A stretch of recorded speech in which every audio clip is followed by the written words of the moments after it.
So we'll continue on up the stairs here.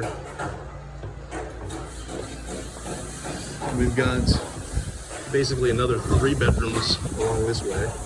This is our elevator shaft. Of course, the floor's in there so nobody falls. This is the amazing front door, front window. Lots of glass, lots of light, big open space. This is really going to be an incredible experience to walk into. And as you walk down this hall, here's the stairway to go to the roof deck, which I'll take you on a tour on in just a minute. This is a nice little hallway. And on this wall, these are the cabinet plans that will be built on this wall. There's also a lighting plan here that the interior designer provided.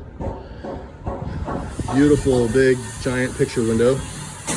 And as we look outside, that gray area is waterproof because that's going to be a water feature. That's actually the property line dividing these 2 houses. And so if you're sitting outside on this patio, you're going to have a beautiful water feature right there with green plants and water, like a waterfall.